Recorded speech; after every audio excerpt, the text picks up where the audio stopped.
The Jeffrey Show. Who could be scared of a Jeffrey? My name's Jeff. All right, here we are. Here's my brother, Henry Holt. Hello. Welcome to the Jeffrey Show. Let's do a little toast to, we're going to get into a little Game of Thrones chat. So I thought we would have some old looking style glasses that may have come on from the set from Game of Thrones. Not like, looks like them, but I didn't ever buy anything that was actually from the set.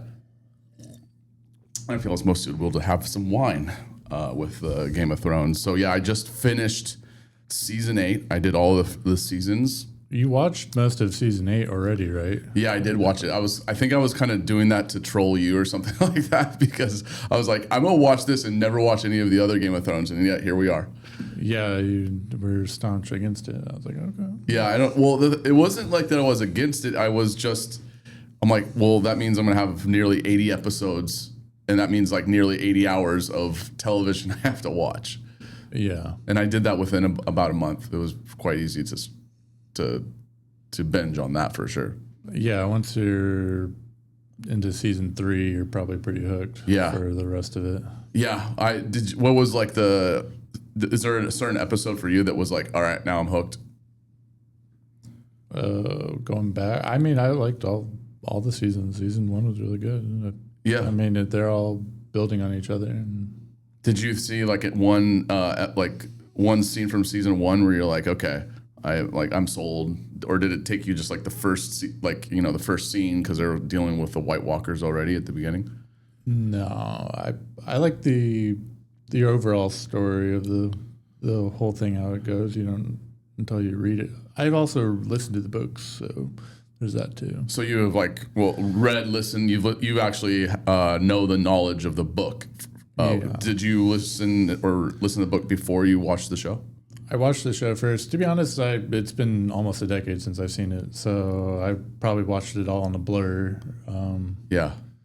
The first couple seasons were kind of now that there's spoilers for the rest of this. There's going to be a lot of spoilers, so yeah, don't worry about this.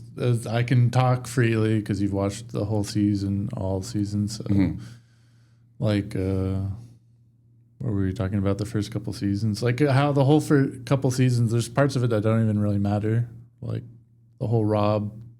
I mean, it matters what he does up to a point, but then he dies. It's like, oh, yeah, could have skipped a lot of that. Which, not that I skip it, but also it's like kind of sad, and you don't want him to die and all that. And then the infamous Red Wedding. The Red Wedding, yeah, you lived the Red Wedding. I don't know how spoiled you were up until that point, or what you've read into it. My spoilers going into it was I heard about the Red Wedding, but I didn't really know what went down. I just heard it was like a big episode for the show, and I was looking for the title. It's not titled Red Wedding. I thought it was gonna be titled Red Wedding, so it kind of snuck up on me. And I was not even trying to look at anything. No titles. No, I wasn't going to IMDb to see which characters, how many episodes there were, because I would have kind of spoiled it. You don't want to know when they're going to die. So then the other one was, I knew that Pedro Pascal, I believe he's going to fight. I knew he's going to fight the Mountain, and there was going to be like a real brutal death, and it's probably the most brutal death on Game of Thrones. Yeah. And then not the first time that's happened to Pedro, or that happened again to Pedro Pascal in another show. Yeah, he has a brutal death in another HBO show. Maybe I won't spoil it, or I guess whatever. Spoiler: Last of Us. But that's like kind of like the main story arch to the show. Anyways, yeah, he's much more of a main character in that. Yeah, I played that video game of Last of Us, and yeah, the first one is you being Pedro Pascal's character. I can't remember his name now. And then the second one is basically 2 storylines that go to a point. So they do one first with the girl that she happens to be in Game of Thrones. She's a little she was the lord of one of the houses. She was the girl. Oh, you're talking about Bella Ramsey. Yeah, Bella Ramsey. Yeah, she was the Mormont, Lord of Mormont. Yeah. Because she was cousin to what's his name, Sir Jorah. Jorah, and also the Game of Thrones, not Game of Thrones. The Night Watch commander was also a Mormont. Yeah, his dad, right? That would be his dad. Yeah. Yeah. He went to the Ice Watch for his son's crimes or something like that. Yeah. Oh, is that why? Something like that. They don't say. I guess they didn't say in the show, or did they? He got caught trading slaves and other. Oh, so stuff Jorah did. Yeah. Yeah. That's commonly mentioned throughout the show. That he's like he was a slaver and then got busted for it. Yeah, early on. But then if you look at it, where they live, Bear Island is on the opposite side of all the, like what I would call Europe. It would be on the Pacific side of Europe, or of Britain. So it doesn't really make sense how he was going across.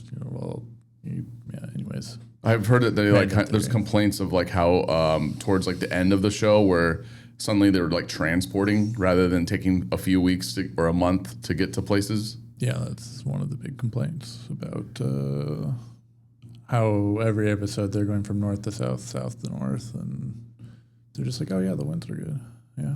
Yeah, all of a sudden she's like deciding to, this is like season 7 where they're trapped up in, and here's a big spoiler, is when they're trapped up in, north of the wall in a frozen lake, and the Night Walkers are surrounding the crew. And then she comes in all of a sudden, like how long would the flight take? And I was thinking like, okay, she's sitting on this dragon for like, it would take hours. That would be quick. That's not the quick part. She also transported like thousands upon thousands of Unsullied and Dothraki riders and horses and all this other like, all the other stuff coming with an army. Yeah. Well, they can't like, for timing, they can't just like have them sitting on a boat and like, or having them go on a trail, because it would just kind of the pacing of the show was in the slow books down. Originally there was going to be a 5 year jump, where a lot of these things kind of got moved around and people got a little bit older, but it kind of got scrapped at some point, I think. Did you think that it was the book? Like I know that for translation from book to show or book to movie, did you feel that it was somewhat accurate? Did it feel like it kind of overlooks key points that was in the book that was not in the show? It's been a while since I've read it or listened to it. I didn't read it, but I listened to all the books. And they're all really good. I just I've probably listened to more YouTube videos compiling that stuff now since I've actually read them, so that's probably more up in my brain. I don't know how deep in the YouTube Game of Thrones that you were at. Oh, what do you mean by like there's the rabbit hole of YouTube videos? Like, is it like fan theories or key facts or translations, interpreting future chapters of the books that haven't been released, and or he releases chapters sometimes, but not like finished chapters. Oh wait, so this book that's been in the making for the last 15 years. Oh, there's another book. There's 2 more that he's supposed to finish, but I'm sure he'll finish Winds of Winter, and then after that, it's called Winds of Winter. That's the 6th book of 7. So is that involve like Jon Snow, or it's basically like season 7 and 7.5? Really? Okay. So like a subplot. Well, it's that whole arc of Jon and Daenerys coming together and fighting with the White Walkers. Yeah, Windbreakers. The Windbreakers and Night Walkers. No, I get it. I mean, the last season was 2019, so it's been 7 years. That was 2019. That seems recent. Seems not. I mean, you think it was like much. It feels like 2015 was when it ended. Yeah. But I mean, it's like, I'm seeing like, I forget. I think it was 2019 and I was like, when we're at Dad's house, we were watching it there, and I think that was 2019. Yeah, that we're watching it. To be honest, yeah. Yeah, I didn't. I mean, I watched season 8, and I was actually like, admittedly entertained. I even got teary eyed. I think I don't know when it was, but I'm guessing it was when Brienne of Tarth gets knighted by Jaime. Yeah, that's a good one. Yeah, when she defends him from a guy that's kind of like trying to rob them on the river, right? Or something, on our bridge, and then and then he cuts off his right hand. They ruined that arc at the end, and he just went back to What's that? They ruined that arc at the end by him going back to the sister and all that stuff. I thought that arc was a little weird. Wait, what? So what in the book is different? That part hasn't come out yet. What part? What part are you talking about? The part where Jaime and Cersei die in the fall of the fall at the last episode. Oh, okay. Game of Thrones. So that was going to be written into a book. That still could be written into a book. He could do whatever he wants. So he's not beholden to the show or anything. So what was the last book of the series, or what that was actually written, and then what was made after the books? The books are kind of caught up at the tail end of the Marine plot line, which means Daenerys still needs to go. It's basically what happens in the Marine plot line. That's the one where Tyrion and the Spider kind of build an alliance there, and they eventually win a little civil war there. And she flies north and groups up with the Dothraki, then does a big blood ritual and comes back. Yeah. Well, oh yeah, because But that's basically where they're at. There's the big thing in Marine that's happening. There's the Greyjoy Navy coming in. There's the slavers and the Masters. The Masters, yeah, and everybody else involved with that. But then she flies away and gets the Dothraki on her side. Do you remember if in the book was the way that they tricked all the men of the Dothraki, where she put them into That part hasn't happened. that building? Basically, the book ends with where she's getting. I don't even know if they get to this point where she's surrounded by the Dothraki. Okay. That's it. There had nothing. That later part hasn't happened. So she left her dragon, and then the Dothraki take her. Yeah, and then you're gonna be some woman that can't do anything at this point. It's called the Marinese Knot. It's a thing that George Martin's he's trying to break. His book is trying to break all of that down and trying to get her on her way to Westeros. Okay. That's kind of where they're stuck on the show. I mean the book. That's where the book is. Where the book is kind of at. So he was still writing. Was he the one still writing the stories for the? He provided notes, but not a full what's going to happen everywhere. I don't know the extent of the notes that he provided, but so he was just at a certain point, the books that weren't written, but they were doing the show, some other writer just took over. Yeah, D&D. D&D? They're the producers of the 8 seasons, David Off and Benioff. Oh, okay. I don't know their first names, David and David. Interesting. Yeah, I was thinking, yeah, it's such an interesting, the book, I always get interested in how Lord of the Rings, for example, was very accurate on how they portrayed, not very accurate, but they didn't change much of what was from the book to the movie. Yeah, a very accurate portrayal, also very high production and all that. Yeah. Obviously, what I was reading is that each episode was averaging 6 to 7 million from the beginning, and then it went up to 12 to 15 per episode. Yeah, they really needed to extend that last season. There's so many. The biggest plot that I feel like Arya had this big. She was on the plot line going upwards in power, and at the end, she just kind of I'm going to kill the Freys, and that's about all I'm going to do here. I'm going to talk to Jon at the end, and that's about it. Yeah. This is in the book? That part hasn't come out yet. Yeah. Oh, okay. Her part is she is still in with the Dothrakis. No, we're talking about Arya. Arya is in the city. No ones. She's the temple of. No, I think it's Temple of No One, or I don't know. Temple of No Faces. Faceless. Yeah. Temple. Faceless Men Temple in Bravos. That's the word I'm looking for. Bravos. I thought that was a good. I liked her whole. I really liked her. I think she is the best. Also, George R. Martin's wife's favorite character. Is it okay? Who's your favorite character? Is that Hound?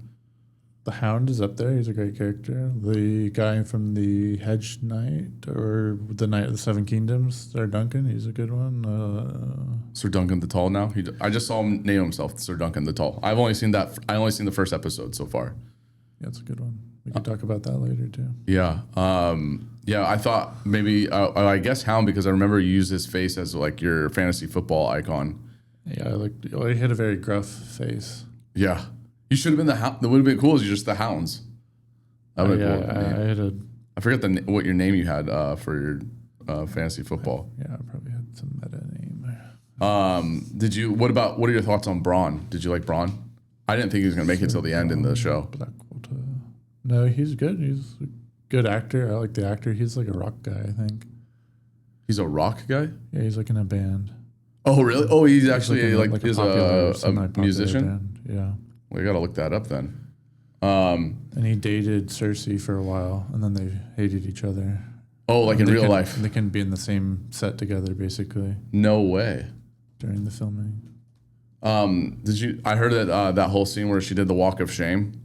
Yeah. They had a body double for her because she's nude the whole time, and I was like, well, she's been naked before in movies, so I don't know why that mattered, but I guess it's a lot to like walk around in front of all these like extras and be just butt naked.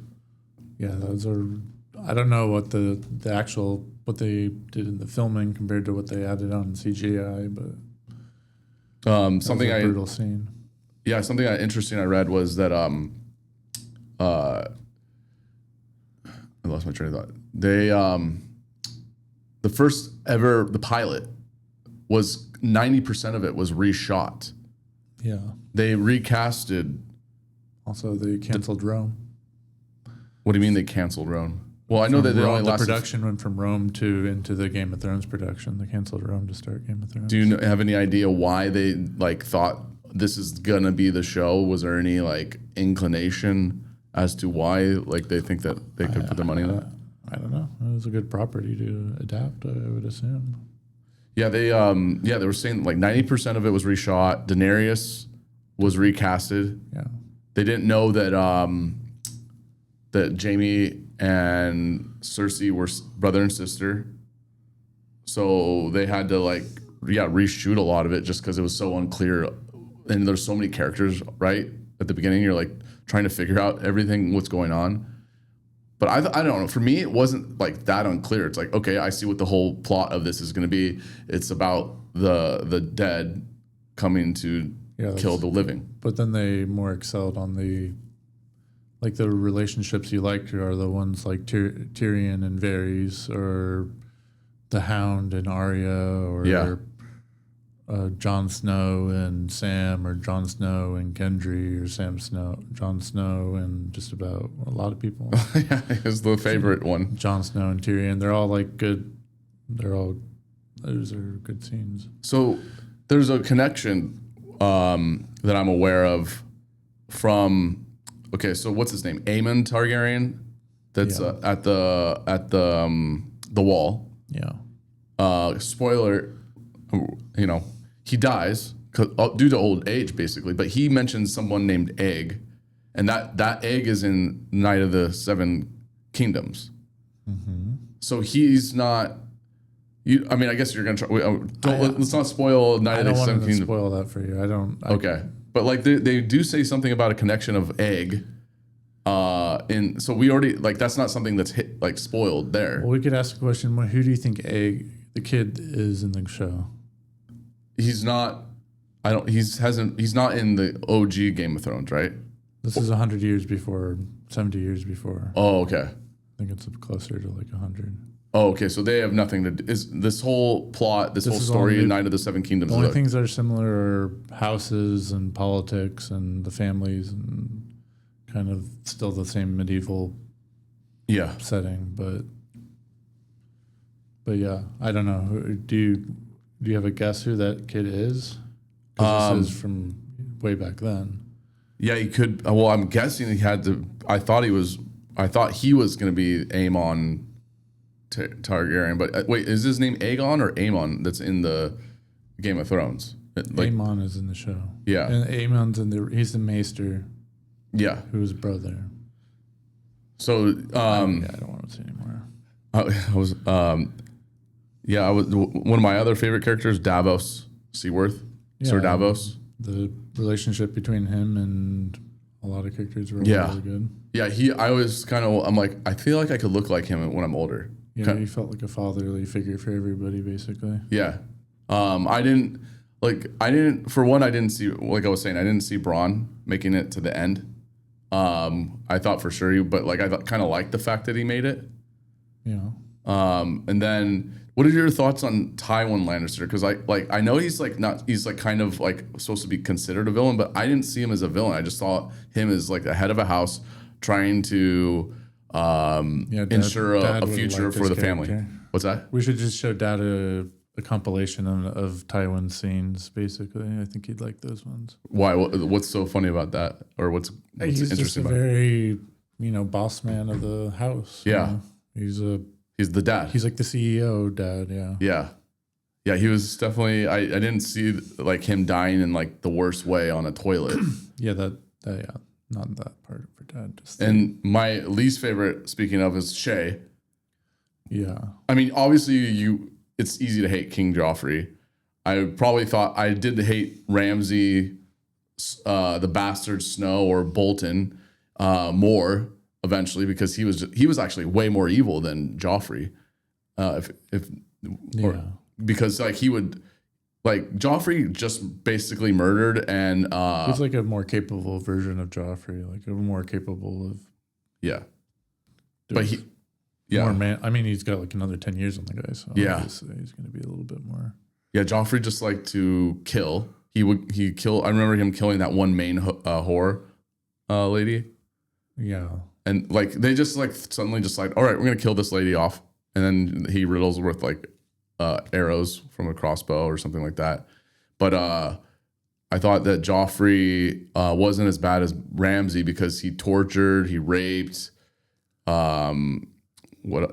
mutilated Theon Greyjoy. Like he was terrible, and you just wanted him to die. Like I'm like, when is this guy gonna go away? Those are some great chapters from the book. Some great chapters from the book. Yeah, from Theon's perspective, those are really good ones. Yeah, I feel like Theon did get like the worst of it in the entire show. I mean, He definitely had the biggest redemption arc he had the 8 season redemption arc.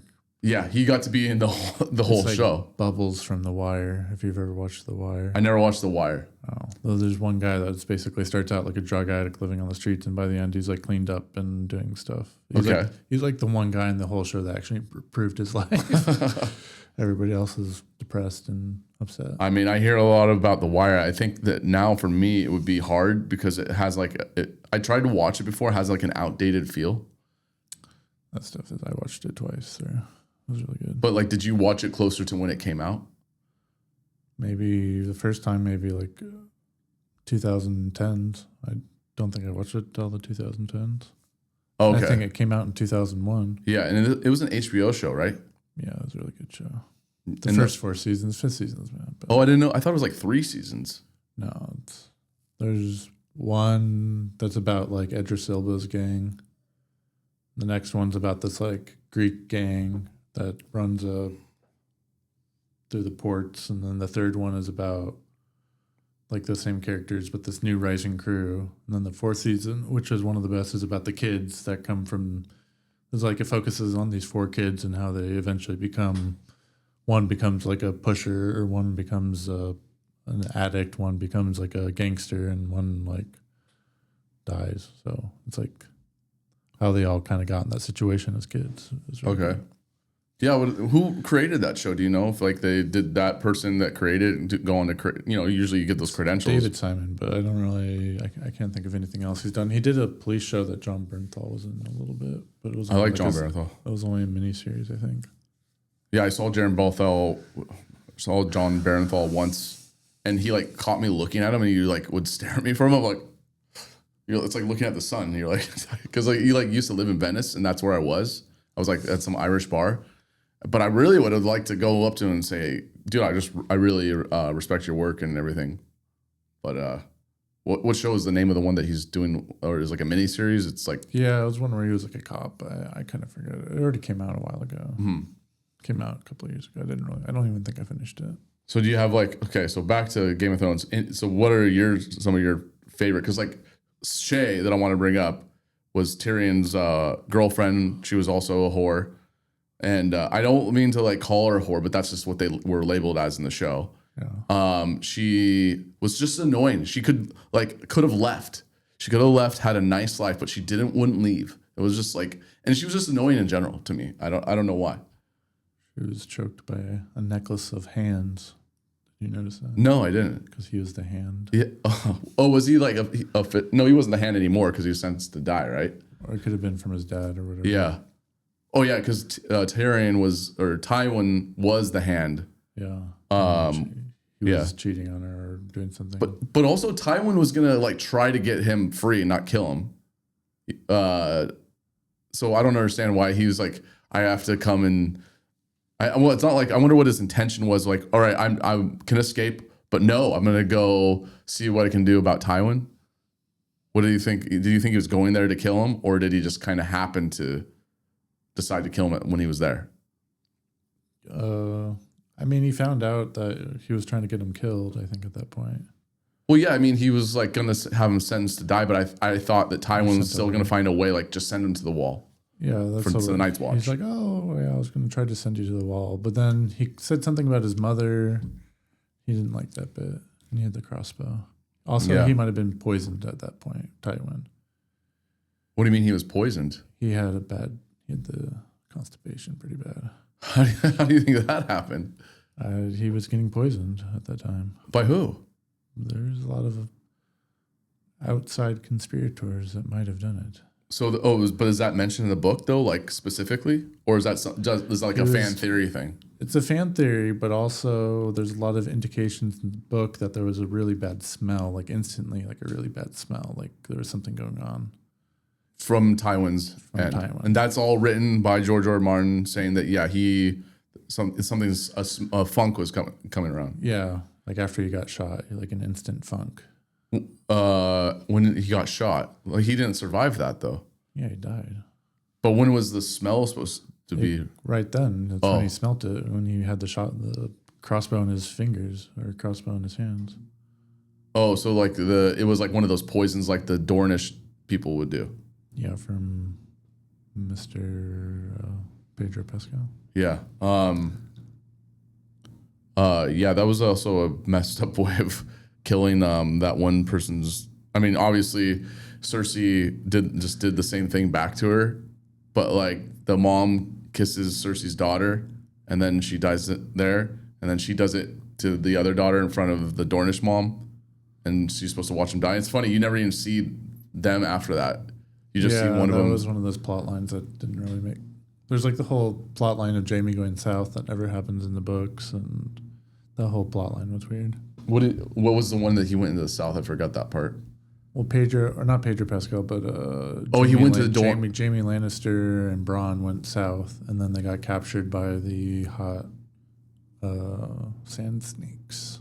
Yeah, they're all beautiful women and deadly. They're like snakes. They're literally called the sand snakes. Yeah, I do remember that now. Did they? So that was not in the book. That whole plot line.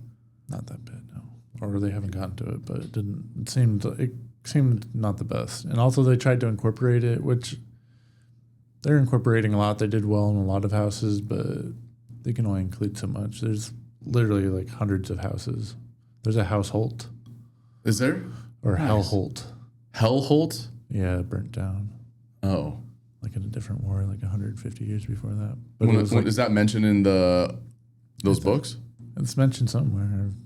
If you search it on AISFO or whatever. That's funny. A Song of Ice and Fire wiki. I would, in real life, I'd like our house to stay for 1,000 years. For 1,000 years. I mean, how long is the timeline of like the whole Game of Thrones? Is it There's.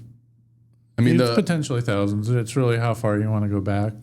There's like the whole there's Westeros and the rise of the children of the forest and the first men. That can go back 3,000 years of history of the first men and the children of the forest. And then the Andals came, and they're like the white guys from the European continent coming up and kind of invading and cutting down trees. But there's also like a bunch of history about the Dragon Lords and where the Targaryens come from. Is that involved? Is that the House of the Dragons? Is that? House of the Dragons is still Westeros 150 years. It's still in the Targaryen bloodline. Oh, I thought it went like history. 700 years prior or something like that. Well, whatever happened to the Targaryens, they were like a medium house. They weren't like the top house. But at some point they had a dream. They've had a lot of dreamers, the Targaryens. What is that like? What the witches? They're like prophetic dreams that people will see. Oh, okay. And it's like not everybody has them, but a lot of the powerful Targaryens have prophetic dreams that eventually come true. Okay. So this Aegon, I forget exactly the timeline, but one of the Targaryens has a dream that Valyria, which is where all these dragon houses live, like there's like 300 houses of people that have got dragons and slaves, and they're the most powerful people in the world. But they have a dream that's going to blow up. Basically, a volcano goes off underneath them because they're practicing dark arts or something. Also, the Faceless Men might have done that. But anyways, they get this dream that they're going to blow up, so they go to the east coast of like basically France, of the European continent, of next to Britain. And then they eventually move to Dragonstone, which you see in Game of Thrones a bunch, and they eventually take over Westeros. But they have a dream that the White Walkers are going to come. The dream is basically that dagger that everybody holds. If you put it in fire, it tells you the dream of Aegon the Conqueror, and it was basically to stop the White Walkers eventually. So that the dagger that Arya used, and that's Valyrian steel too, right? Yeah, it's got a lot of magic going on in it. Oh, is it just magic, but is it because it's Valyrian steel that? Well, Valyrian steel inherently has magic because they don't know how to do it anymore because the magic involved with it. Magic, I don't know. Yeah, that was I think someone did I'm like telling people that I'm watching the show, and then they assume that I've already seen it. And I'm like rewatching it, so I'm getting these like other spoilers, and I was told that Arya is going to kill the Night King.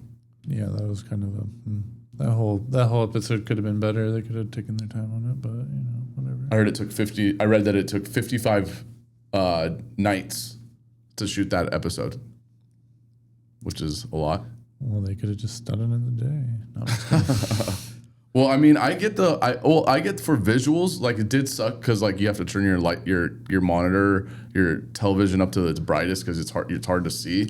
But I like the idea when the Dothraki runs into it and the lights slowly dim and go out. And then you get flashed by the dragon.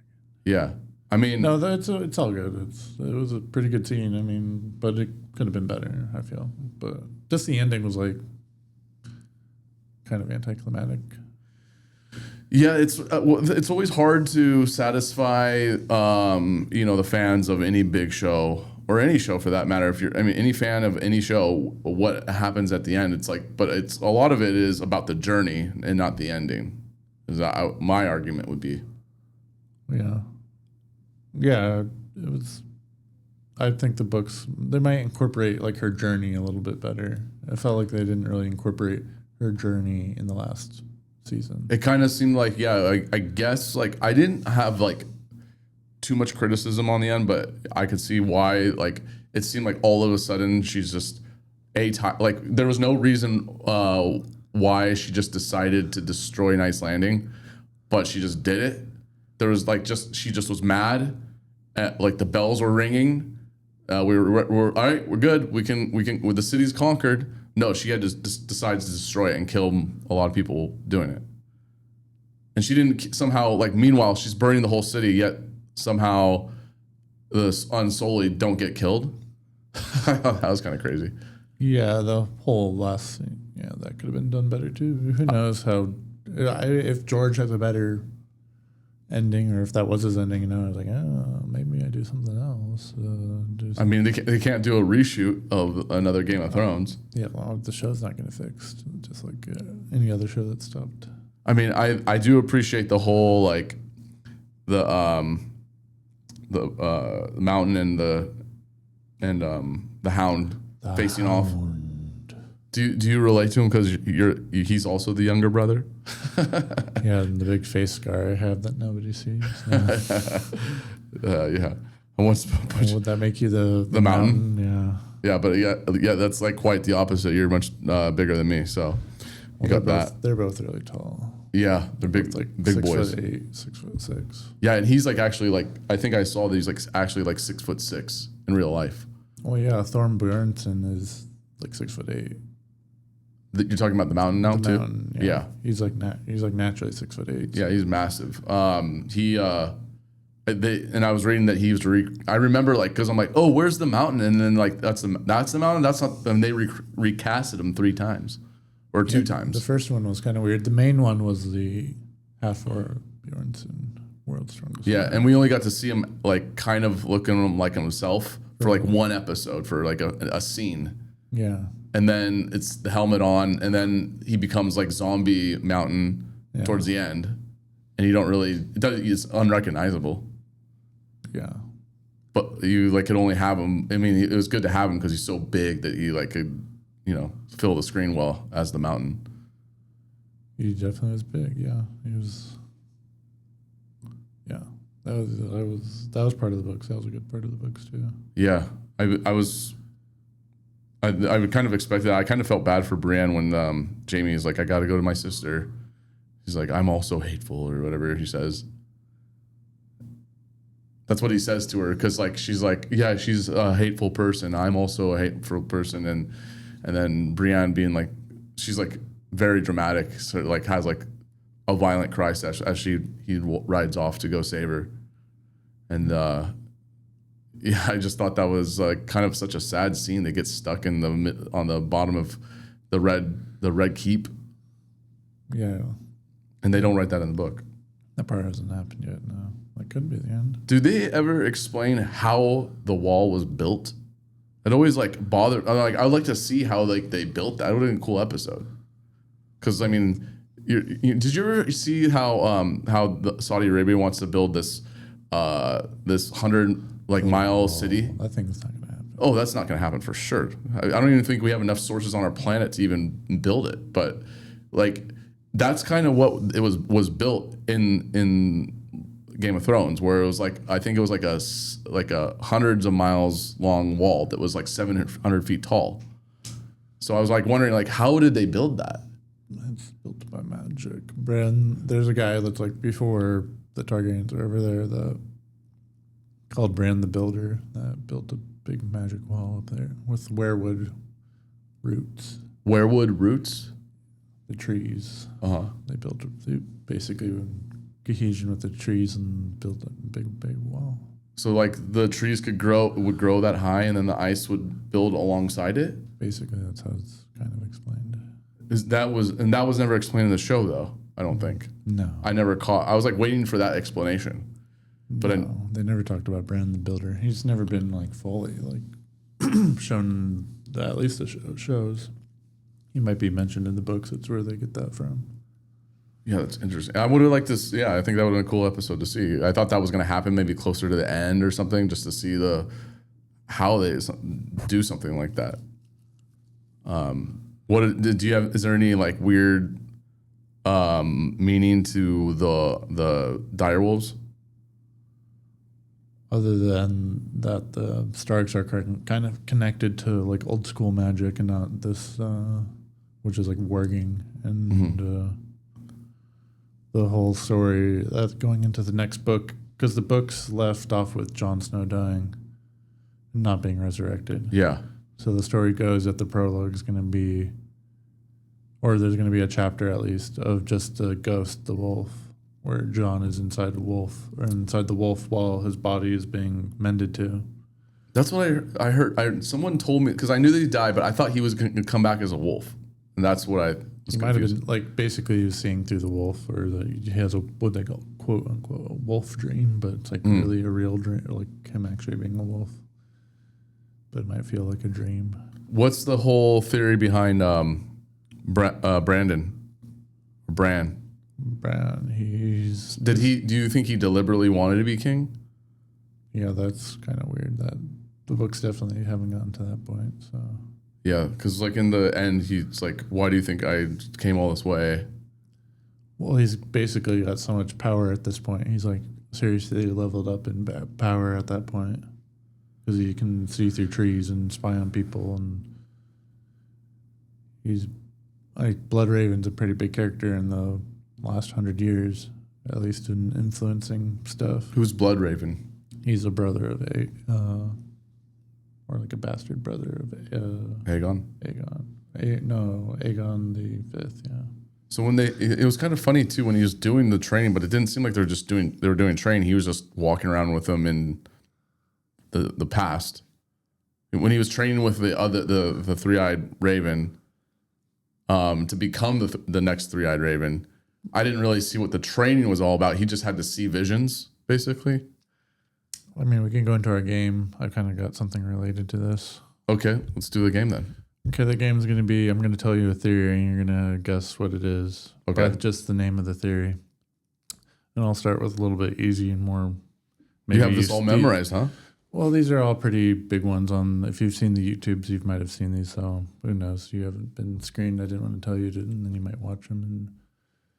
But we'll see. So the first one is... R plus Y equals J. Theory. I'm gonna write this down so I can kind of see it. Theories. R plus Y equals J. R plus Y equals J. Well, John. Is the hints character names? Mm-hmm. Rob plus Y. Wasn't that it? I mean, isn't that, well, we find out that that's his, that he's not a bastard. He was hidden to be a bastard and was given birth to and to be the rightful king of the Seven Kingdoms. Yeah, it's Lyanna and Rhaegar. Or Rhaegar. Rhaegar. But why is it Y? Did I say Y? Did you say R plus Y equals J, or did I mishear that? I meant to say R plus L. Oh, okay. Sorry. I forgot the name. I would have forgot the name anyways. It's okay. R plus L equals J. Yeah, I thought that was a cool. I didn't see that one coming for sure. Little throwback scene. That was a good scene. I like that one. The Red Wedding. When did you realize? Oh, did you already? So you already have listened to all the books when the Red Wedding scene was coming up, right? I think I was already kind of spoiled, or I kind of knew that Rob was going to die at this Red Wedding eventually. So, not to emotionally invest myself into that part of this show. I thought for sure Rob was going to die. He's the king. Jon Snow needs to be king. I thought Jon Snow was like the whole plot was like Jon Snow was, teased to be the king, or eventually was going to be king, or whatever it was. But I thought Rob was like, he's going to die. I just didn't see it happening in that episode until they're at the celebration and the door's shut and they start playing the sad music. Oh yeah, the Reigns of Castamere. Yeah, which is a song that I think Tywin killed a bunch of people. So Tywin kind of like, or his dad. It was either him or his dad. He like kind of partnered up with the House of Ugly Dude and all the ugly daughters. Right? He was more like they were on a short-term partnership with him at that time. They were, and with Braun. He's much higher up in the chain than the Freys would technically be. Mm-hmm. The Freys were definitely shooting above their weight at that wedding. And Lord Braun, like, he's not considered like a king at this point. He's just kind of like the warden of the North, basically. I forget what his title was at that time. No, he was going to get that title. Highgarden, right? I think he got Highgarden, which is... I get confused where Highgarden was. That was the Tyrells, the Roses. The Roses were all killed off. The old lady with... And early on with the son that was gay. This Brett. That was... Yeah. That was probably like the most Godfather episode. When Cersei has the Citadel the church blown up. I forget the name of it. Yeah, the Church of the Seven. Right? And then like, so they're doing it, I wonder if like they took like a lot of the recipe from Godfather and replicated it, because it was not just that. It was like the head maester getting stabbed by all those children, which I don't understand why it was the children that they decided to do it. I don't get what, like, was he like a pedo or something like that? Why was the children that like he had kill the head maester during that scene. Well, those are the little birds. Those are the guys, or those are there's like kids of Flea Bottom that are paid by Varys to do spy stuff usually. But this was not. That was not by Varys. That was done by the replacement headmaester, the guy that cured or saved Mountain from dying. Qyburn. Well, Qyburn was killed by those people too, wasn't he? I don't know if he was killed by the children. I forget. I think he was killed by the same people. Well, I think I don't know what this brought. Like, let's talk about casting. Do you think that Littlefingers, like when they were like casting, okay, we have this list of guys for coming in. He was also on The Wire. Oh, was he? So he's an HBO guy. Oh, that does make sense. But like, he probably didn't have to like do much audition because his face was such a conniving face. Yeah, he played the exact same character in Oh, The Wire. did he really? Like a politician that was. Maybe he was a little younger then, but yeah, he was same character. Yeah, he had like such the perfect conniving face. Like he's just always out there like acting like he's gonna do good by that one person, but meanwhile he has an ulterior motive for every single person. I thought that was pretty good. I mean, I did kind of like it when he did push what was her name, Lady Arwen, down that pit from that she was just annoying. I hated her so much, and she was terrible altogether. She killed her own husband. Yeah, and babied his John Aaron. Yeah, and babied her son. There's a story. There's a side theory here. There's this one's self-explanatory that what's his name? The kid is Littlefinger's son. Oh, really? But there's not much evidence to that. He didn't like really. Well, he wanted him to stick around for some reason, but there was no one else after them, right? Well, he definitely had it in with them pretty well. They're like a top 7 family. They've got a lot of power. The Aarons. And they were the reason why the Battle of the Bastards they didn't lose there. When they were when Jon Snow was going to attack Winterfell. Oh yeah, you're talking. Okay, yeah, I was thinking of a different battle. Yeah, no, the Battle of the Bastards where the Vale comes in right at the end and kind of cleans up. Yeah, that was a cool. I mean, it's so funny too. Like, they always like have like some character saved, to like for that last moment, someone's gonna come in, or maybe an army will come in, because like there's that scene when the whole crew that go north to catch a White Walker, John gets caught up in fighting the White Walkers and gets left behind, and then all of a sudden, like later on, he gets out of the freezing cold water, and then his uncle arrives. Oh, remember how the uncle, the ranger? Yeah. I didn't get his story. Did he die or something? Like, why was he like all white skinned? There's a lot of theories about him. There's actually a couple of recent YouTube videos about that, about who actually that is, because George R. R. Martin has said that guy wasn't white, Cold Hands, and who Cold Hands could be. His name is Cold Hands in the books, I guess. The uncle.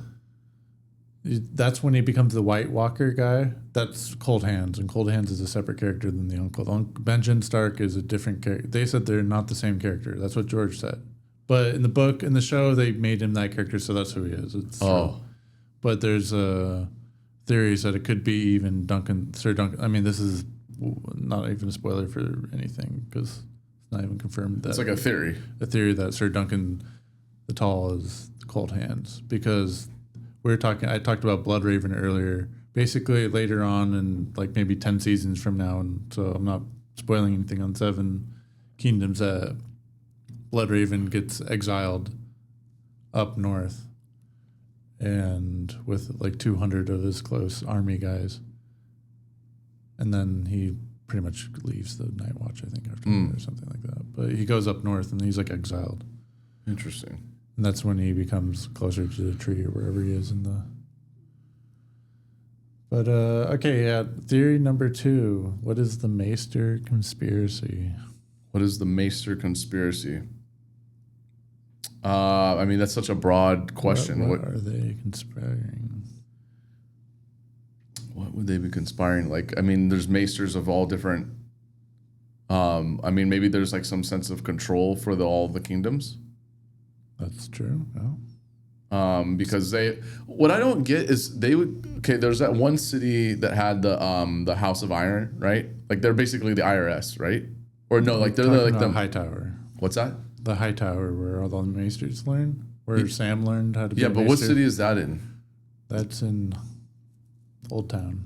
But like they seem to that city seemed to have like even more like that city seemed to be undisturbed the whole show. There's literally like 5 or 6 cities in Westeros, and that's one of them. But yeah, it seems like every city was like, you know, Even Winterfell, Winterfell is not even considered a city because it's. Oh, that's right. It's a house, right? Or, yeah, and or then a keep. people can come there during the winter because there's all these steam vents and stuff around there that keeps it warm. So people go there during winter. You're talking about Winterfell? Yeah, but other than that, people don't live. But they have like accommodations for people to come in and start, which is interesting. That's interesting. Yeah. So what is the Maester theory?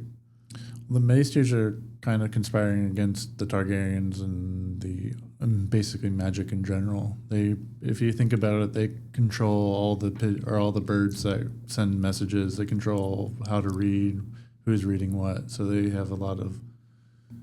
So basically, they have to stifle the Targaryens coming back to power. They'd rather them not be in power because dragons are an unstable power. And Yeah. It's kind of unfair. so there's things that happen in the books that the Maesters are kind of, they might be colluding a little bit. Interesting. Has there been any evidence of it? Like There's better. I mean, YouTube's would do it better, but there's one guy's video that's came out like 9 years ago called The Maester Conspiracy that kind of goes through all the evidence that's shown, but they've definitely done a lot. They definitely kind of sway politics, the kind of invisible hand. Yeah, they're like kind of what would be in relation to the real world. Like, well, they're basically controlling communication amongst the world. Yeah, and high-end people or high like people that would need their services and stuff. Yeah, so it's kind of funny. So I don't even, that's in real life, people have learned how to use birds to carry messages, right? Yeah. But how does a bird know where to go? The ravens technically in the show, but yeah, birds are smart. I don't know. Like you have them. Ravens are really smart. Yeah, you have them go from one place to another. Like I think it works like you take them out to a spot and they fly back to their home. Yeah. That's how they really do it. I don't know, but I don't know anything about bird training. I'd have to look into that, how I to don't train know birds. Maybe you could train a bird to go to 2 spots. Yeah. But I don't know if anything more than that would be reliable. But who knows what the possibilities are for bird training. I had a question too. Okay, so those weird elvish looking gals that were guarding the three-eyed raven, they show a scene where they stick a dagger into this normal looking dude and he becomes the Night King. Is there more story to that? The story behind that is that they're kind of like they created a weapon to kind of fight the first men from coming in, but they kind of brought a greater evil into the world and kind of backfired on them. Kind of like how Cersei got the backfire of bringing There's some religious folk in. show thing involved with that too. But like so the guy that they captured, is he important? Is he anybody before? Like, is there a story that leads to him getting stabbed and then all of a sudden becomes the Night King? There might be a theory, but I don't remember at the moment about that guy. It's like a weapon that backfired on them. Yeah, I'm kind of like touching the surface on like the whole thing because I just finished yesterday, so I'm not like I could start looking into like story arcs and like subplots, but I just haven't got a chance to look into it. Yeah, I've had years to look at this. Yeah. But the third one of 4 is Jojen paste theory. Jojen paste. Let me get an image of him first. He's in the show, right? He is in the show. Jojen paste. Him and his sister, Mira Reed. Game of Thrones. They are Krennic men. Let's see. Jojen Reed? Jojen Reed. Why did you say Pace then? Oh, Jojen. Okay. That, You have to guess what the theory is about. This is more of a book thing. It's a little bit different than what happened in the show, but he's well. I mean, he's sent on his own volition. Like he has visuals to go to find Brandon. He was sent to find Brandon, but I don't know exactly who were sending the visions to him. Is that the theory? that would have been probably Bloodraven that was sending visions. But yes. But no, I mean, the theory is, this is kind of random, you probably wouldn't get this, but Jojen Pace is basically, Jojen doesn't exactly die right there at the end. He gets into that cave with Bran. Yeah. And then gets basically killed. And then... how does he get killed there? Bran eats him to gain his warging powers. Oh, so he didn't have the warg powers yet. He gained more powers as his time goes on. He hasn't actually left that cave in the books, but it does sound like he ate something that was bloody, and it was probably... Oh, that sounds more brutalic. It's Jojen Pace theory. And what's the whole thing with the Hodor was kind of an interesting thing. Yeah, that brings a whole time traveling aspect to the game, or the theory crafting, if you want to get into that. Most of those are just that happen. I mean, he's so powerful that he can affect time, so who knows? And he's done it twice. Yeah, because like he talked to his dad during when actually Jojen Reed's father stabbed the guy with two swords. One was called Dawn. The sword name.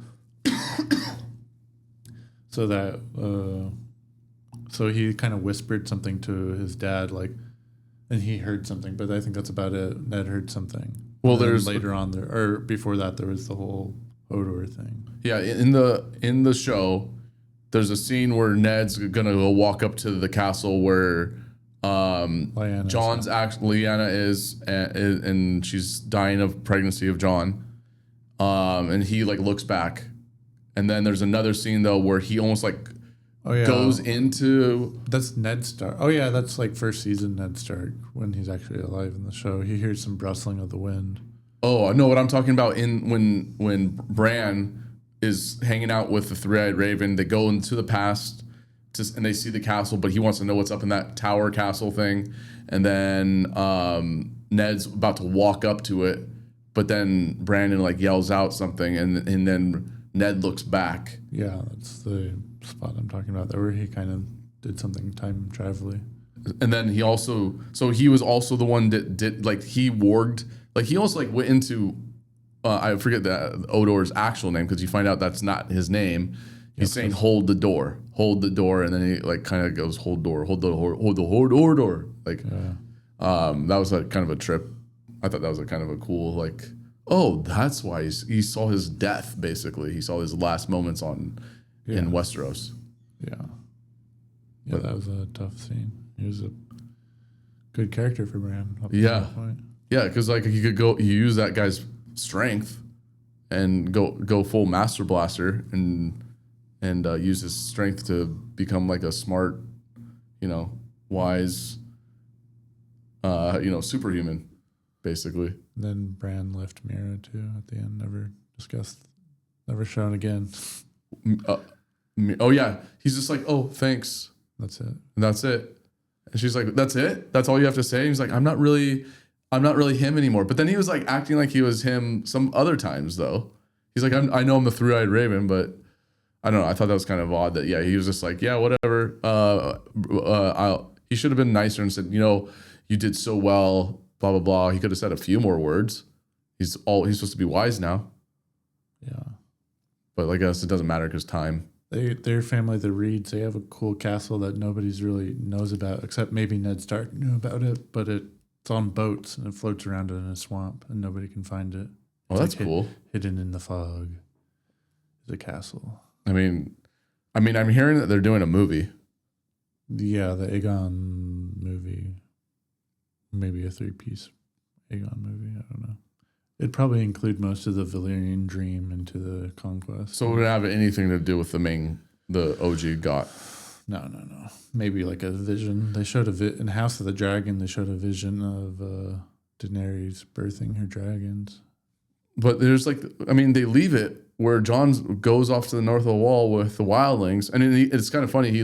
They sends him to do that, but like he kind of liked being there, from what he said, from like a previous episode. Punishment for killing the queen. Yeah, but yeah, it's not like the biggest punishment in the world. What do you think the whole theory behind the dragon not killing Jon Snow and melting the throne? Yeah, and the metaphorical ending. I mean, you kind of see it in the early Miri Mazdor prophecies by Quaithe, I think her name is. Mm. And Miri Mazdor. Miri Mazdor is the early lady with the Dothraki, and later on it's Quaithe that she's like got that weird mask on, and she has a vision where she basically sees the throne, but there's ashes everywhere. Yeah, they did tease the vision of the throne being or the throne room being pretty much in ashes, and then we see that at the end. But like, what was his name? Tyrion was saying that dragons are smart. So maybe they're thoughtful. Like, oh well, I know I like you. I like the Drogon. It's blood magic. They can sense all through the blood magic. Mm-hmm. And also, it's possible to bond with them by just overfeeding them. Apparently, one guy did that. Oh, really? With a lot of fish, and then he kind of got on top of them, and that was good. When does that happen? It hasn't happened in the show yet, but it could happen in season 3 or 4 of House of the Dragon. Are you liking House of the Dragon? I heard it wasn't well received. Or am I wrong? I haven't heard much about it, so that probably it's okay. I mean, it's got a lot of cool dragon scenes. It's okay. It's not like terrible. There's not like a ton of material to work from, but they did change some stuff that upset George R. R. Martin. And is this written stuff? There's a history book basically that's like a quick history of 270 years or something, like going from like king to king and how they became king and queen, and talking about people. It's a good little listen. So it's kind of like what they did with the Ring of Power show, because they have like a lot of. I never watched it. I liked it. I actually liked it. But I didn't hear much from other people about it or if it was well received or not. I enjoyed it. But the show, or from the books, they just took like little snippets from like the ending, like the descriptions of like how, kind of like what you're describing. Oh, I know what you're talking about. How there's only some very limited amount of content that they built that all on, like this whole history that what's his name was supposed to eventually do, but he never got around to doing. Oh, he was going to do books that were even J.R. Tolkien.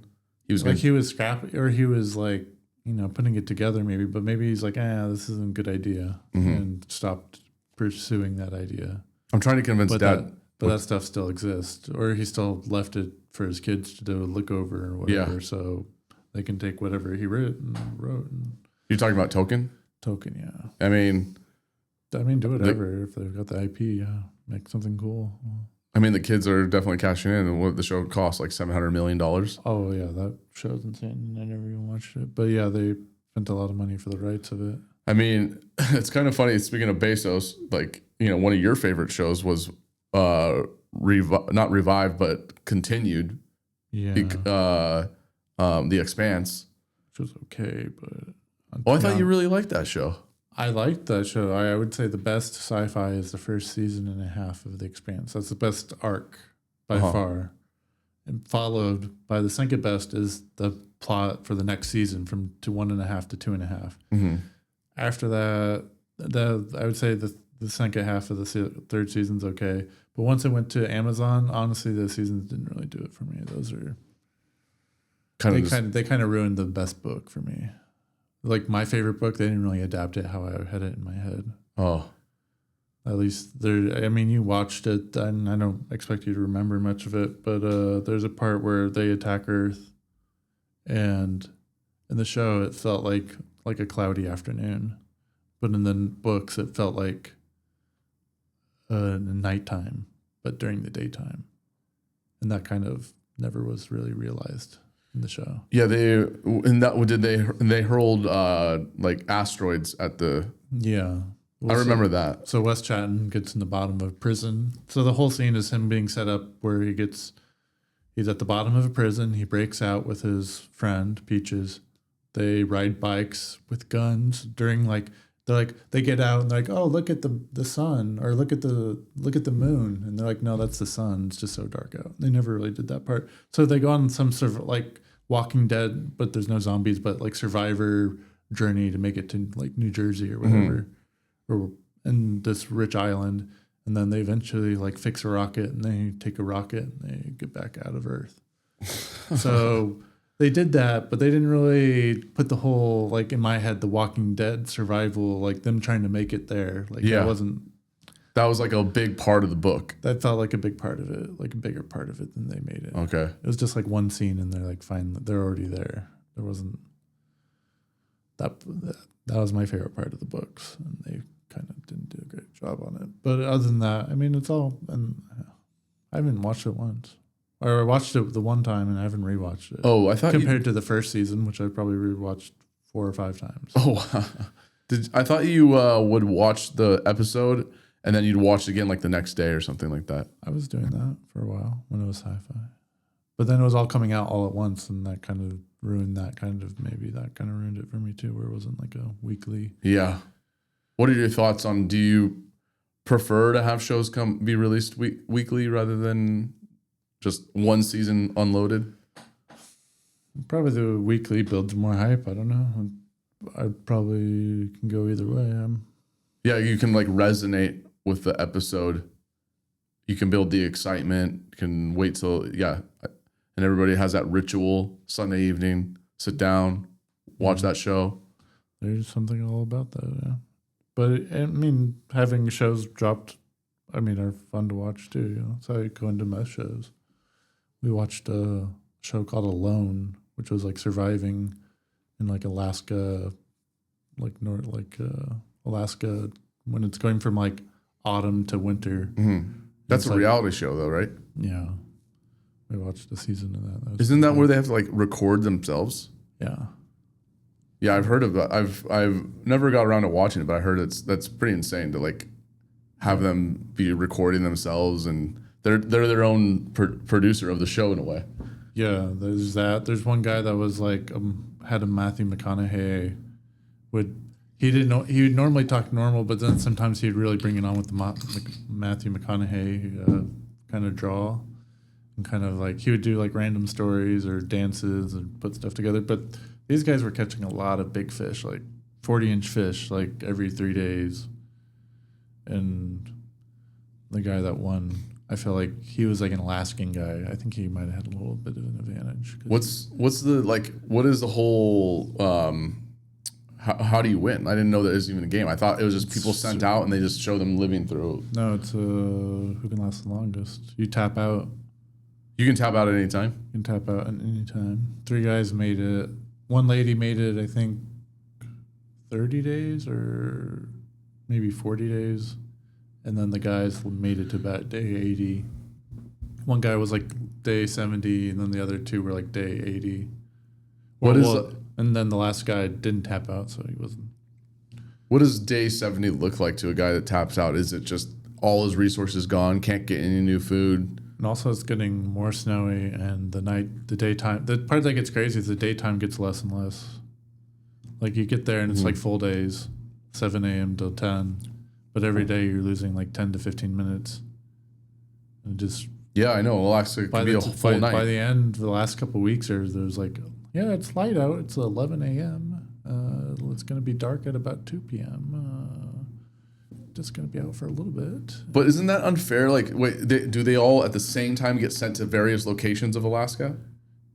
Yeah, they're within a kind of same radius, but yeah, some people definitely could get a better location than the others. Yeah, because just based off weather. Yeah, apparently one lady, I've only read, I wanted to learn more lore about the show, but there wasn't more lore readily available, probably because the History Channel or whoever runs it keeps a tight end on those clips going on YouTube. So there's not a lot of good content about it. is my guess. I don't really know. It's just me guessing. But there was one lady that was on like the west, like one side of the river that the mountain was on, and she got a ton more, or a ton less daylight than people that lived on the other side, or they were on the other side of the river that she couldn't pass because it was basically a big ass river and unpassable. So she worked with like a huge disadvantage and lasted a while, but didn't win or anything. But there's definitely can be an advantage of where you. But yeah, the three guys that ended, I don't know if they were in just like the good areas or they were all good fishermen, but they were definitely. One guy caught a moose with with a bow and arrow. So he had some training. Yeah, you could bring like 8 items, not a gun or anything, but you could bring like like an axe. You can bring a fishing pole or a fishing net, or what this guy brought bow and arrow. He's the only one that did, but what type of level bow and arrow? Like one that has like the everything, all the attachments. It wasn't that crazy of one, like one where you need to dye things and all that. No. And so when you do these 8 items, do you only get to choose one weapon, or can you choose whatever you want to put in your? I mean, they do. I didn't probably pay attention that much, but there's definitely they try to curtail any people bringing in extra items, like a lighter in a pocket or lighter in something. Yeah. So lighter was definitely like everybody gets the lighter, right? They get a fire steel, which is like. Oh, that's probably even better, right? You create the sparks and that makes a fire. Yeah. I don't know much about those things, but I wonder if they dole out, or I don't know either. They probably go bad, but maybe they're made to last a while. I don't know. What are the guys from Game of Thrones that can light their swords on fire? Yeah, that's they're like super religious. Sir Thoros of Myr, and the other guy is the guy with patches. Yeah, he looked cool. He probably had the coolest look. Beric Dondarrion. Yeah, his name is. He had like the one-eyed look, and he'd been killed like 6 times. Yeah, the Hound killed him once or twice. He did kill him once in the show, but he never killed him again. Yeah. But in the books, he kills him multiple times. Maybe it was just once. Don't quote me on that. There's a kind of a funny line. He's like, the man, the man died 6 times. You don't hear him bitching about it or whatever he says. Yeah, they have some good lines. There's definitely a scene that I watched a couple days ago of Arya going out there, and she's like, "You guys are depressing," and she leaves. What? Oh yeah, she's up on the wall before they're about to fight. Yeah. I have a debate we could go through. Who do you think, like, you put them in a tournament 1-on-1? I have a theory, because from what the show presented, that Arya, by all accounts that took place, could take on the Mountain. And here's my theory. Prime Mountain? We're not talking about... Yeah, we're probably not talking about... Robert Strong is his zombie name. Sir Robert Strong. Well, they kept calling him the Mountain, though, right? Yeah, the Mountain is the Hound of the Mountain, the live version, because he's under a vest and they don't want to show who it is because they're just saying it's another knight who can't show his face. Yeah. It's Sir Robert Strong. Well, so what happened? Well, here's my theory. I'm not saying she could actually do it because that'd be kind of insane. But Arya took on Brienne in that little like practice joust. Yeah, that's a really good. That's probably one of the best scenes in the show. Brienne defeated the Hound. Yeah. The Hound went even on the Mountain though, so it would be a tough debate to like. I mean, you could say that Pedro Pascal's character is probably one of the best if he wasn't so. What do you call it? He did beat him. He just was an idiot. He gloated. He just needed to walk away. He would have been fine. Well, he didn't like actually finish him, right? No, I guess the poison would have set him. He would have died there. He couldn't. He was on the floor. He couldn't move or anything. Or couldn't move. Like couldn't get up on his feet. He was dead. Or he just needed to go away. But whatever. And then Jaime would have been probably one of the best if he had both his hands. He was one of the best. Yeah. But probably, if there's are we going to go with a ranking list here, or who's the best? Yeah, I guess let's just go through it. Like, who do you think? Like, I mean, you could say Braun could be one. He's up there. Jon Snow that are going to probably not as well trained as others, but also has a magical sword, so that helps. Yeah, it's also another Valerian steel. Yeah, there's only like under 20 of those in this Westeros or something. And Jaime gives one to Brienne. Yeah, that was actually 2 with ice, and then that was split into 2 swords. That's right. I remember that now. He gave one to Jaime, and then gave one to Joffrey. Joffrey, who cut the pie with it and killed a bird. Yeah. And that sounds gross. The bird pooping in there in the pie. Wait, what? I don't remember this. When there's a pie and they put a live bird in it, so the birds will fly up there. But when you see him do it, Yeah. I mean, this is part of the book too. It's not like it's probably CGI, but there's a bird that's killed, or a bird, but if you think about it, if there's just a bunch of birds sitting in a stupid pie, Yeah. obviously you're gonna poop all over it. Yeah, Joffrey, like, you got to hand to the actor, man. He was so, like, you could easily hate him. He definitely did that pretty well. Yeah.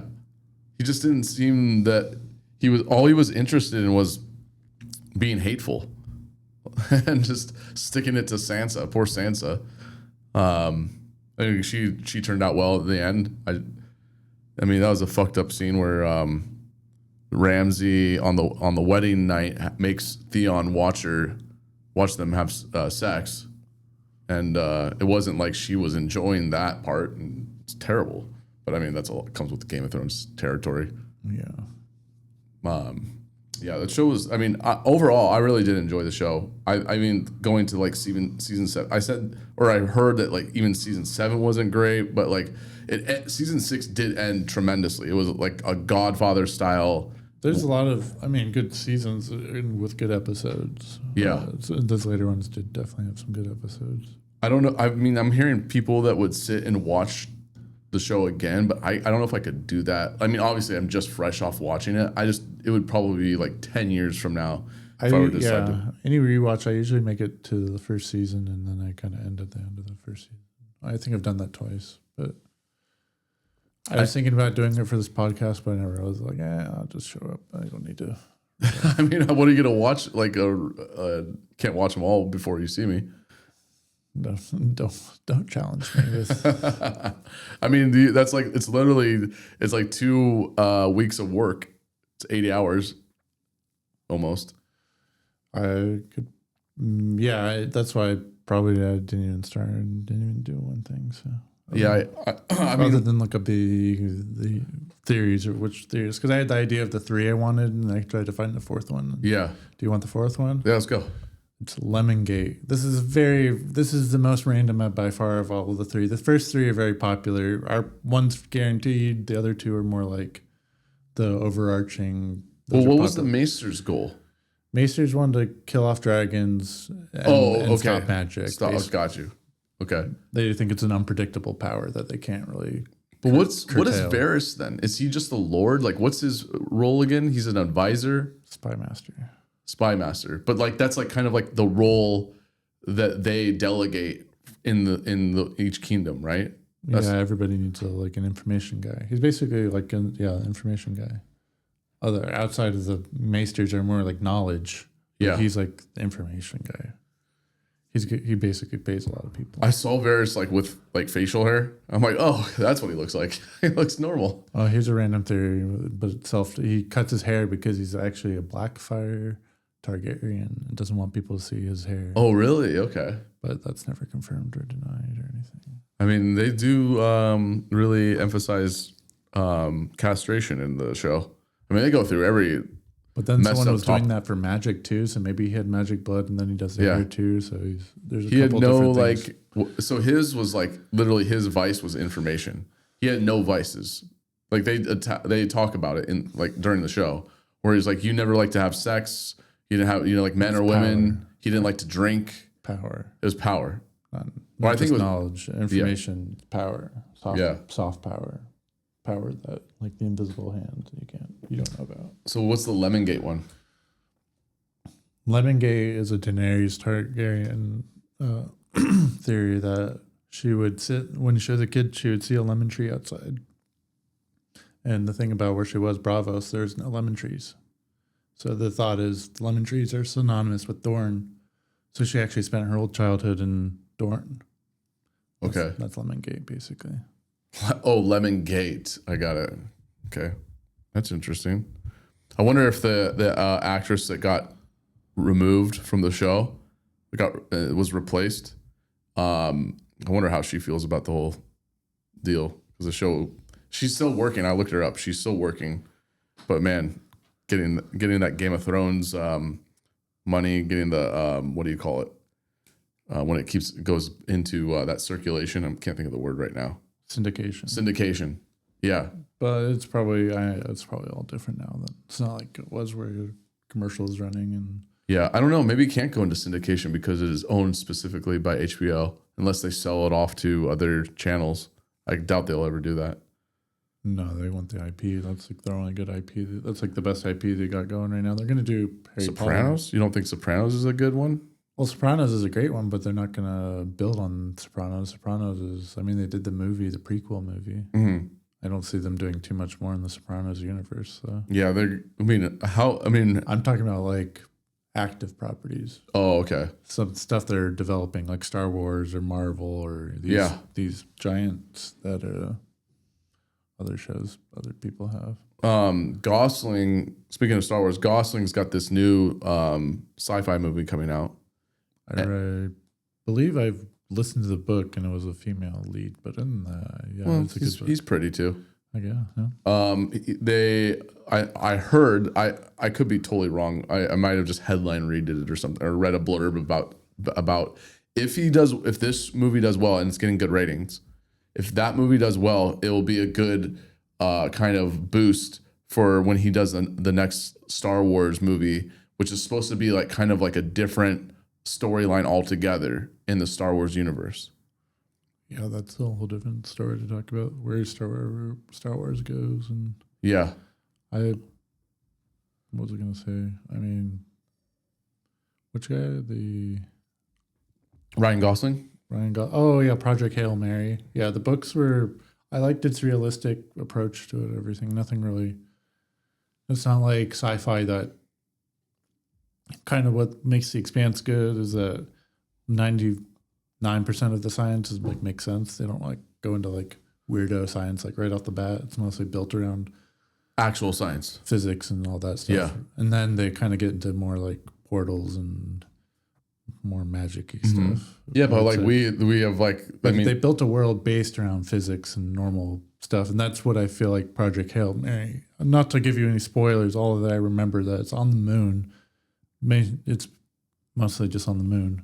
Someone working on the moon, which is a cool idea if it's done correctly, like a moon city or like maybe not like a super developed moon city, maybe like a under 1,000 people moon city at this point, not like a mega city on the moon. And then the Belters.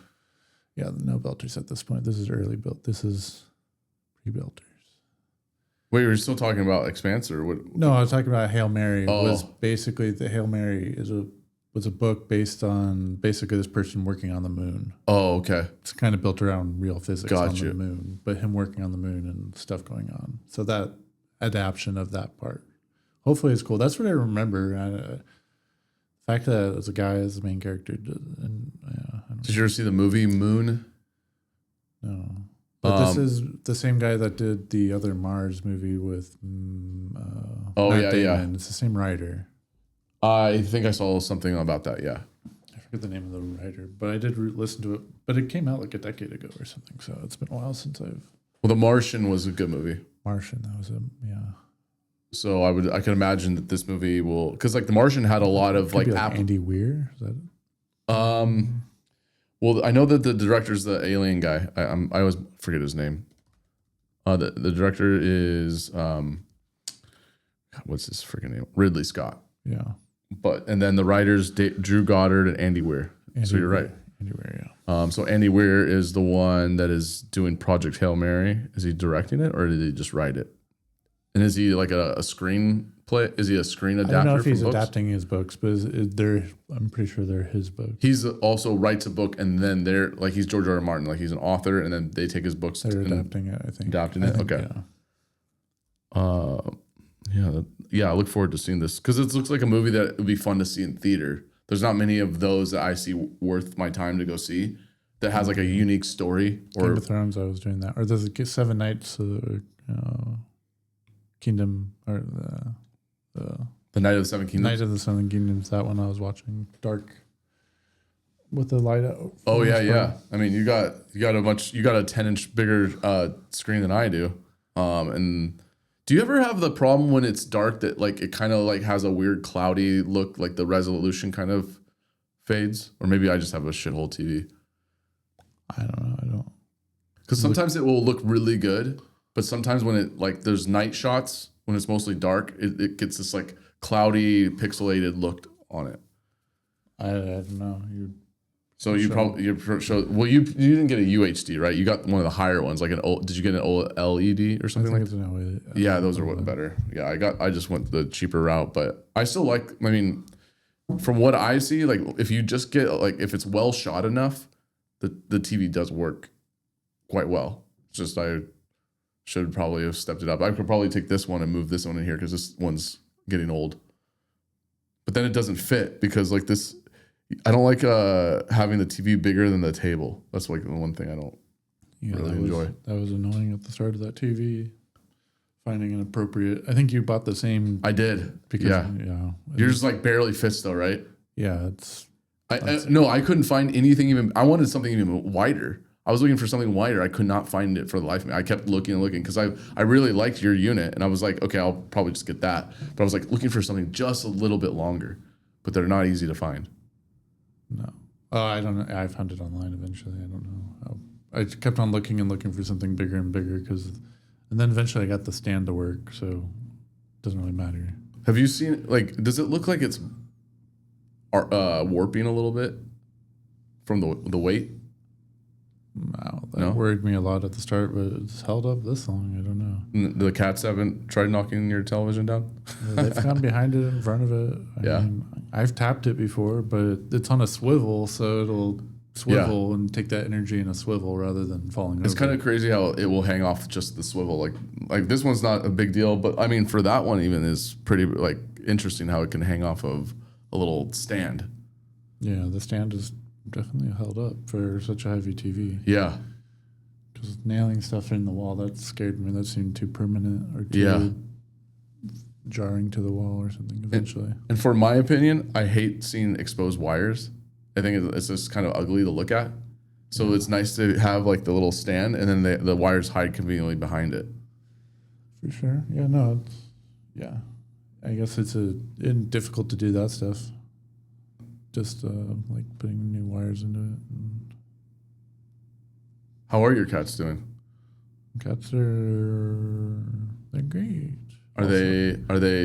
If I went to, are they getting more sociable at all, or are they hard to?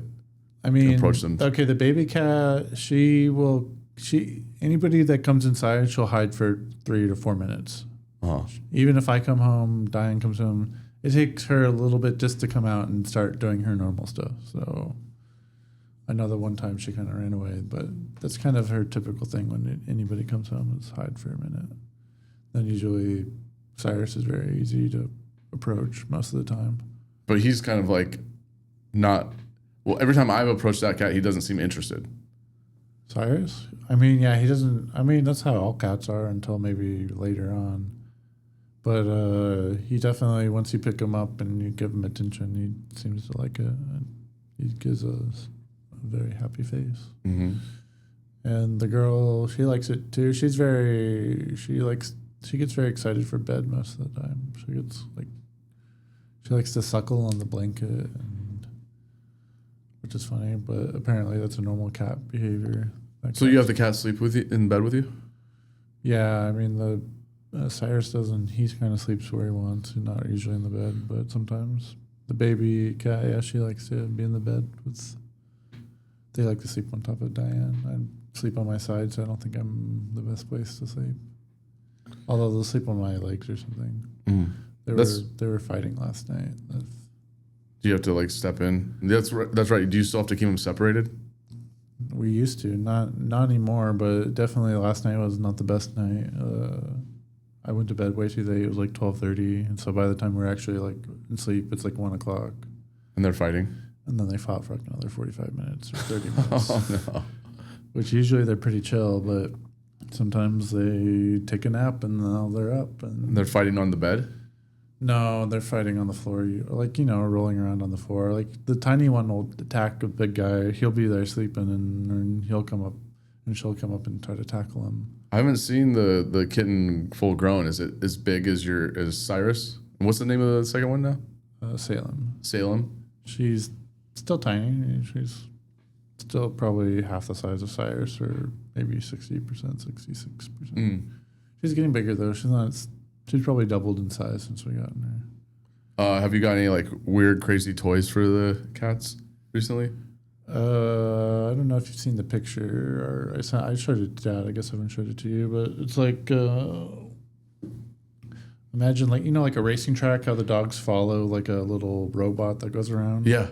Well, we got like 4 little circle posts, and like one of the posts is a motor, and it has a little pink fluff that goes around and it's on a wire and circles, and it's like 10 meters long, so it can basically like maybe to there, almost like half this room could be like a rectangle of it going and then goes the opposite way and keeps the cat entertained for a while. They seem to like that. They're big fans of the springs, these little toy springs. That's like their favorite toy. All you got to get is like a laser pointer. That'll entertain them. No laser pointers. We've already talked about that. But the thing, why no laser pointers? it's not good for them. It's not good for their eyes. Oh, well, they usually like seeing it at the wall. They're not like looking directly at it. Yeah. It's something about it not being satisfying for them. But whatever, our toys are good. We get them plenty of toys. And then they want to play, or she'll want to play. She wants to play more. Unless she's like separated from him, then he'll suddenly want to play a little bit. Where he'll play fetch with the spring. Do they still, do they ever sleep on that little fortress that you built for them, that like little townhouse? Oh, yeah, all the time. I mean, the little girls more up there, I mean, they kind of migrate different spots all the time. That's like, there's nothing worse than like, I mean, you commonly see it. You buy something for the cat or dog, and then they just like the box or the bubble wrap that came with it. And they like that more than the actual toy. Yeah, no, we've done that before. We definitely kept boxes for them too for a while. Yeah, it's like interesting. You can get the littlest box and they'll try to sit in it. Have you seen those videos? Yeah. Fits, I fits. Oh, that's the theme, or the meme theme. Yeah. Well, we're at 90 minutes. Do you want to call it? Do you think we're got enough in there? I mean, yeah, sure. We could always do more about Knight of the Seven Kingdoms, but I don't really want to ruin anything for you. And I feel like I'm going to get too excited and tell you too much. So. Yeah, I know you did. You did that for me with Westworld. You told me how the first season of Westworld was going to end, and there was a big reveal at the end. Oh, that it's a time travel, or it was like two separate stories going at the same time. Where the older William, the younger William. Sorry about that. Well, we've already warned you that there's gonna be a lot of spoilers on this episode. I really like that first season. That first season was a really good season. Really good season. I watched all 4, but like they went off hill. But that first season was definitely fire, and the second season was like a rehash of the same stuff for the and then they just But what I liked about it is that they did change up the show almost entirely. It wasn't really about Westworld, like going into Westworld. I like them taking they took a risk. They took us, so they swung at it. I don't know if they hit a home run on it. I mean, there's some parts of it that I liked, but then it was what the problem was. I think the pandemic happened, so everything got delayed. So I didn't remember anything. Like I barely remembered like a lot of some details that might have been like useful to remember. Like they kind of like put in details that they expected us to remember. I'm like, I don't remember this at all. Because like I think there was between one point where we didn't see a show or a new season for like 3 years or something like that. For Westworld? Yeah. Yeah, I don't. They tried a lot, and the ending wasn't as good. The guy that wrote that, I think Nolan was his name. Yeah, Christopher Nolan's brother, Jonathan Nolan. He wrote the show Person of Interest, POI. Mm-hmm. That's a good show. That was a really good show. Has that one actor that's gone on kind of like a Jesus movie run, being a crusader. And what's the video game show that he's also working on? I can't think of it right now. The post-apocalyptic movie on Amazon. Are we talking about not Far Cry? I always forget the name. What is the show?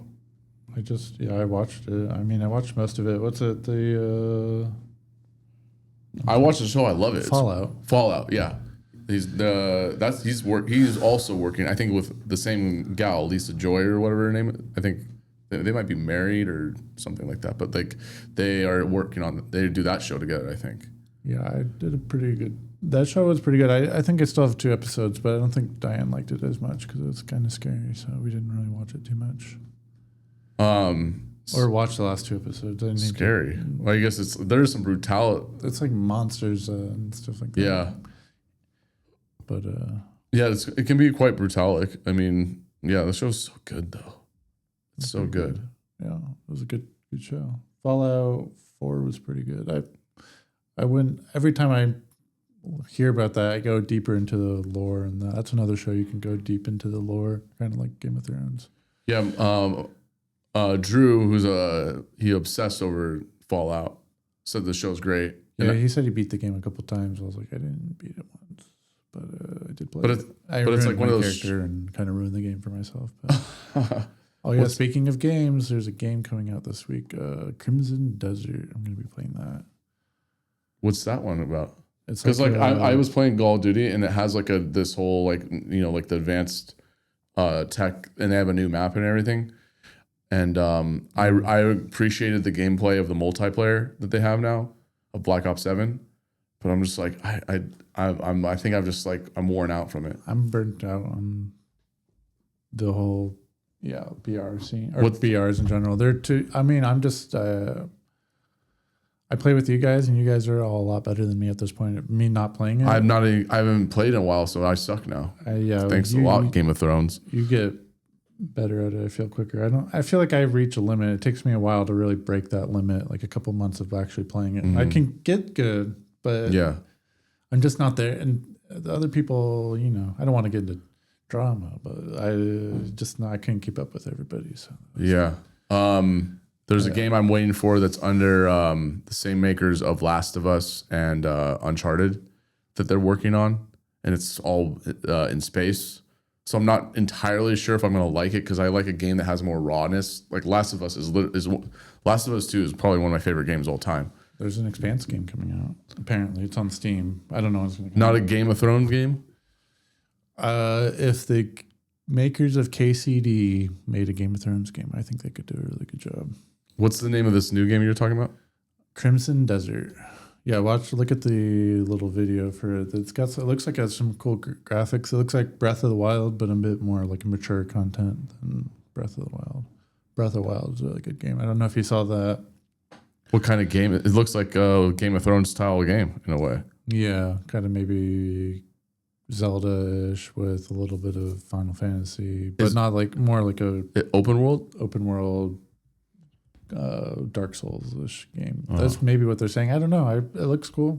There's a dragon I'm seeing in one of the images. You get to fly around a dragon. That looked pretty cool. Kind of looked like World of Warcraft a little bit. I'm excited. It looked fun, and I took Thursday off. So you can play it? So I can play it on Thursday. Is this going straight onto computer? Computer, right? PS5, Xbox, and PC, yeah. All three. I don't think there's a Switch. Can you play together? I don't know. I think it's a single player game, but it might be a 2-player game. Interesting. Yeah, I would like a new game with a good story. I've been looking for a good game to like drop some time in.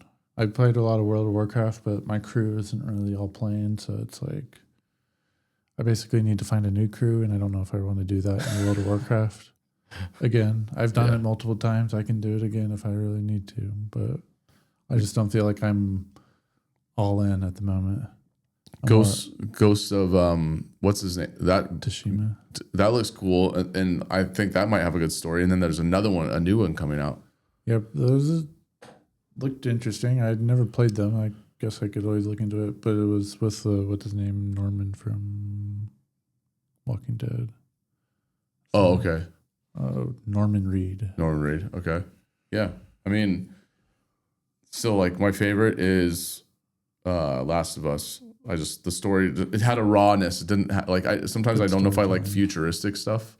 I like stuff that has like more like what people could actually do. As far as games, I would 100% agree. I've never really seen a great space adaptation game that really hooked me into it. What about that game that that everybody can go to? Like, there's like a million different planets in this game.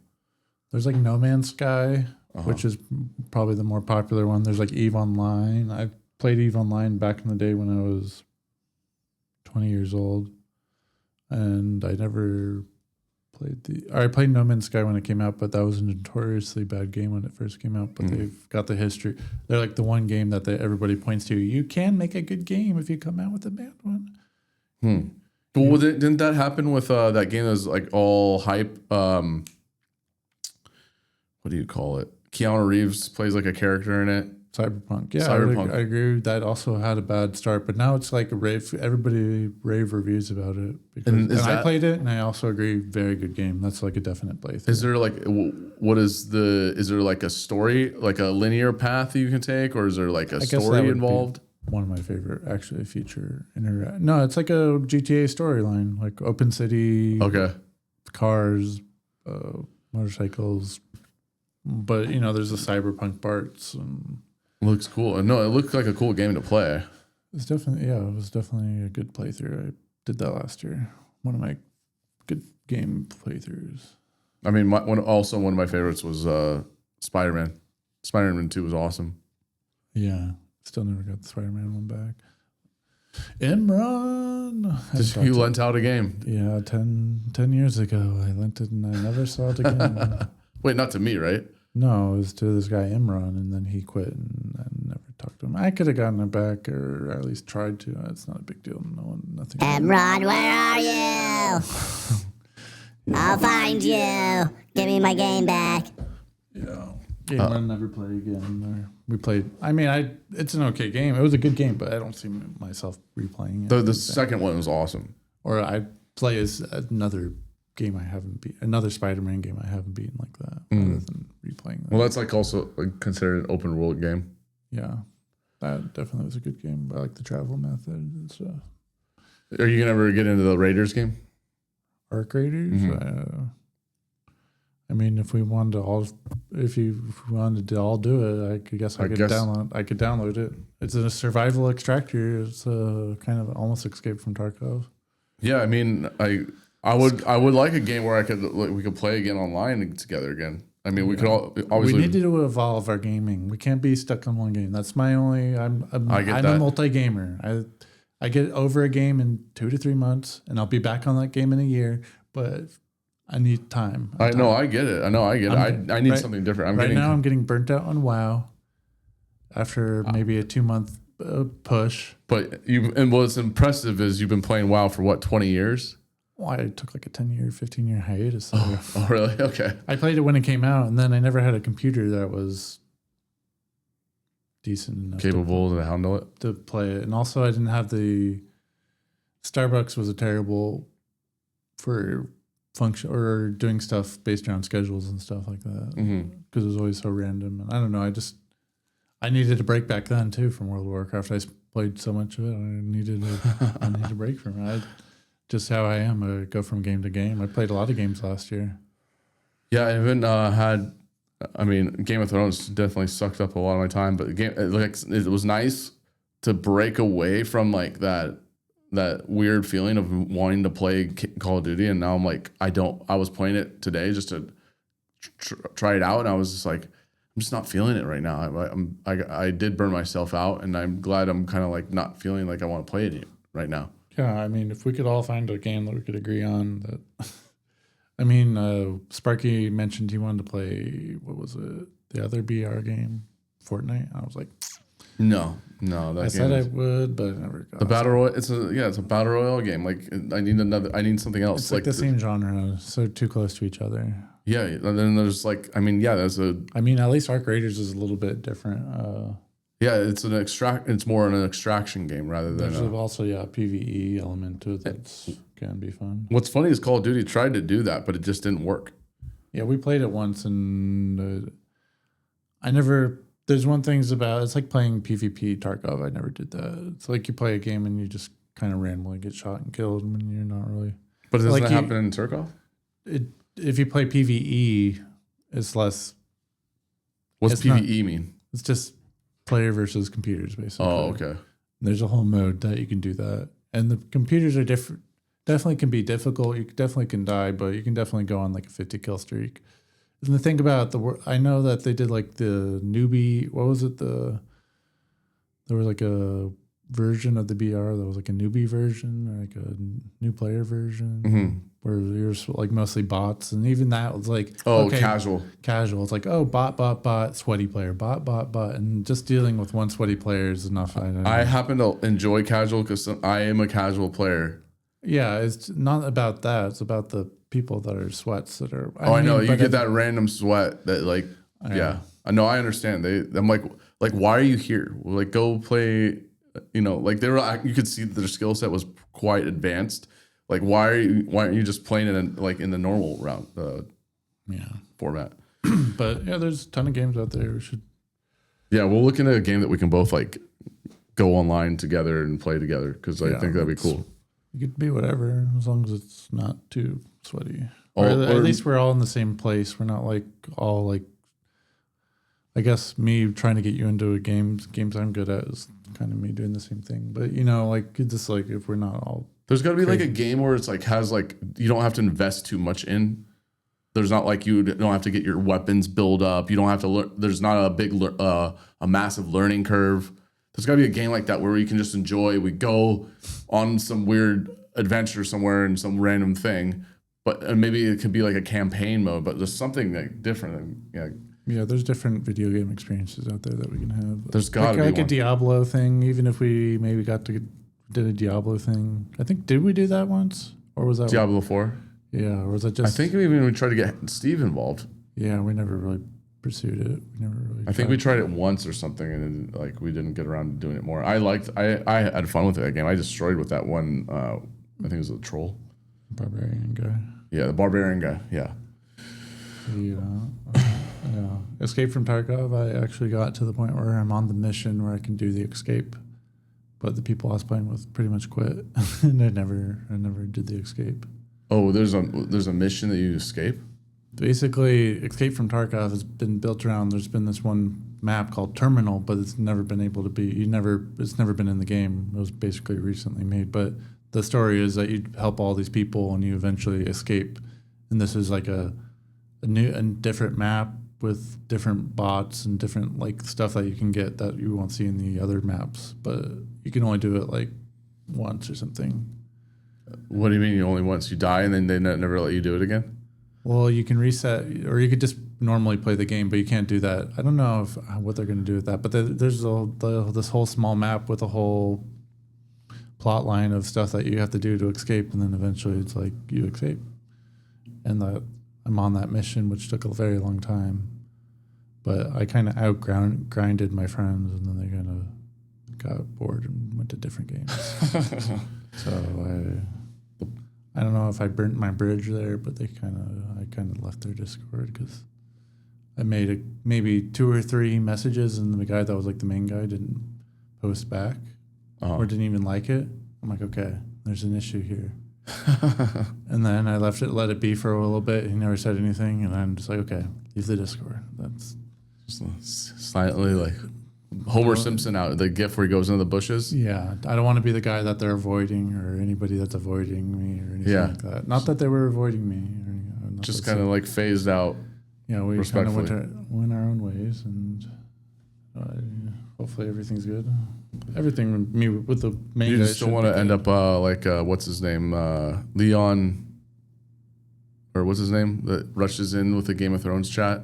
He runs into the main guy, the boss, and yells out his name. Leroy Jenkins. Leroy Jenkins. Yeah, that's. You don't want to be a Leroy Jenkins. Leroy